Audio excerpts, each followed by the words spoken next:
आज मैं आपको दो गुरु और शिष्य पर आधारित कहानियां सुनाने वाली हूँ। पहली कहानी है जीवन का सबसे बड़ा सबक क्या है।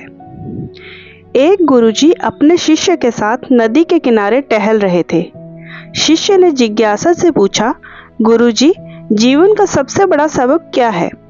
गुरुजी मुस्कुराए और बोले, आओ तुम्हें दिखाता हूँ। उन्होंने शिष्य का हाथ पकड़ा और धीरे धीरे उसे नदी में ले गए। जब पानी उसकी छाती तक पहुंचा तो गुरुजी ने अचानक उसका सिर पकड़कर पानी में डुबो दिया। शिष्य छटपटाने लगा, मगर गुरुजी ने उसे कुछ सेकंड तक रोके रखा, फिर अचानक उसे छोड़ दिया। शिष्य घबराया हुआ ऊपर आया और तेजी से सांस लेने लगा। गुरुजी ने पूछा, जब तुम पानी के अंदर थे तो तुम्हें सबसे ज्यादा क्या चाहिए था। शिष्य ने हाँफते हुए कहा, सांस गुरुजी, बस सांस।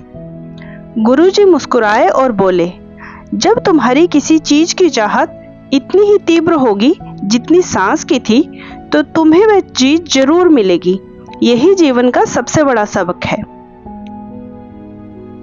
और दूसरी प्रस्तुति है रामधारी सिंह दिनकर जी की कहानी नदियां और समुद्र।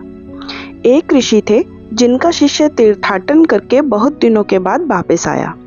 संध्या समय हवन कर्म से निवृत्त होके जब गुरु और शिष्य जरा आराम से धूनी के आर पार बैठे, तब गुरु ने पूछा, तो बेटा, इस लंबी यात्रा में तुमने सबसे बड़ी कौन सी बात देखी। शिष्य ने कुछ सोचकर कहा, सबसे बड़ी बात तो मुझे ये लगी कि देश की सारी नदियां बेतहाशा समुद्र की ओर भागी जा रही हैं। गुरु बोले, अरे इसमें कौन सी बड़ी बात है। शिष्य ने निवेदन किया, बड़ी बात तो है महाराज। अब यही देखिए कि जितनी नदियां हैं वे सब की सब श्रद्धेय हैं। उनका रूप मनोहर और जल सुस्वाद है और उनके किनारों पर इतने फूल खिलते हैं, इतने पक्षी चहचहाते रहते हैं कि आदमी का जी वहां से हटने का नहीं चाहता। मगर नदियां हैं कि एक क्षण कहीं रुकने का नाम नहीं लेती। वे भागी जा रही हैं, भागी जा रही हैं। और किसकी तरफ को महाराज। उस समुद्र की तरफ को जिसका रंग नीला और सारा शरीर लवण से भरा हुआ है, जिसके मुंह से हर समय पागलों की तरह झाग चलता रहता है और जिसे ये फिक्र ही नहीं कि कौन उससे मिलने को आ रहा है।